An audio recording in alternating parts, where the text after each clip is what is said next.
Hello everyone, এই দেখো সবাই মিলে চলছি কোথায়, জলপেশে বাবার কাছে যাওয়ার জন্য আমরা রেডি। তো শ্রাবণ মাস পড়ে গেছে, কে কে যাচ্ছ অবশ্যই জানিও। এদিকে দেখো বোন হাই করে দিল, এদিকে বর্মশা হাই করেছে, ওইদিকে ভাইয়ের দিকে ক্যামেরা ঘোরাতে ভাই মুখটা লুকিয়ে লজ্জা পেয়ে ওইদিকে করে নিয়েছে। আর এই দেখো এদিকে আমার ছেলেরা কি খুনসুটিটা করছে পেছনের সিটে বসে বাবার সাথে। তো বাস আমাদের মোটামুটি ঠিক সময় মতো ছেড়েছিল, বাসের সময় ছিল 5:30টার মতো, আর ছেড়েছে 5:37-এ। তো আমরা এরকম করতে করতে জার্নিটা এখান থেকে শুরু করলাম, এইভাবে খুনসুটির মধ্য দিয়ে।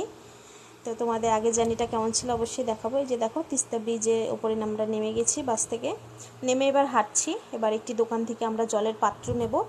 তার আগে দেখিয়ে দিই, এই দেখো মাথার উপরে সূর্যের প্রখর তাপটা দেখতে পাচ্ছ, কি পরিমাণে তাপ। সকাল 6:10 মতো বাজে। আর দেখো জলপেশে প্রথমবার জল ঢালতে যাচ্ছি, তাই এই যে সবুজ চুড়ি পরে নিয়েছি, হাতে আলতা দিয়ে সুন্দর করে করে নিয়েছি ডিজাইন করে। তো কেমন লাগছে অবশ্যই জানিও। চলো বেশি না বলে এবার ভিডিওতে এগিয়ে যাই। তো এই যে দেখো একটি দোকান দেখে দাঁড়িয়ে গেলাম, এখান থেকে আমরা এখন জলের পাত্র নেব। যে পাত্রে করে বাবার কাছে জল নিয়ে যাব, সেই পাত্রগুলি এখন এখান থেকে নিয়ে নেব। তো একটা বোনের, একটা আমার, একটা বড়মশায়ের আর একটা ভাইয়ের। তো মোট আমাদের 4টে পাত্র লাগবে, আর 4টে পাত্র এখন আমরা নিয়ে নেব। এদিকে দেখো বড়মশাই একটু স্মাইলি স্মাইলি করছিল। তো চলো এদিকে একটু দেখিয়ে দিই, এই যে দেখিয়ে দিলাম। এবার আমরা জলের পাত্রটা রেডি করবে সেটা তোমাদেরকে দেখাবো। চলো এই যে দেখো জলের পাত্র রেডি করছে। তো এই যে ধান দুব্বো সব কিছু, তিল হরিতকি, ওইদিকে ফুল বেলপাতা সব কিছু দিয়ে এই ঘরটা রেডি করবে। তারপরে এই ঘরটাকে নিয়ে গিয়ে আবার তিস্তা নদীতে স্নান করে ঘটে জল ভরে পুজো করাতে হবে। তারপরে আমাদের জলপেশে যাবার জন্য রওনা দিতে হবে। তো এই যে দাদু দেখো সব রেডি করছে।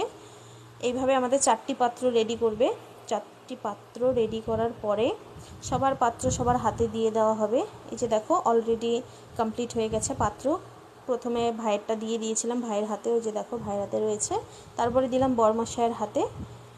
এইবার এই পাত্র, যে পাত্রটি রেডি করছে, এবার এই পাত্রটি নেব আমি, এবং সর্বশেষ পাত্রটি নেবে বোন। তো এই যে দেখো ফাইনালি আমার হাতে চলে এলো। এবার বোনের পাত্র বোন নিয়ে নেবে। তো এই ভিডিওটি থাকলো এই পর্যন্তই, নেক্সট ভিডিওতে আবার দেখা হবে। সবার কেমন লাগলো ভিডিওটি অবশ্যই জানিও। আমাদের আগামী যাত্রাপথের ভিডিও তোমাদেরকে অল্প অল্প করে শেয়ার করব। তৎক্ষণাতের জন্য সবাইকে টাটা। যাওয়ার আগে বলবো হর হর মহাদেব।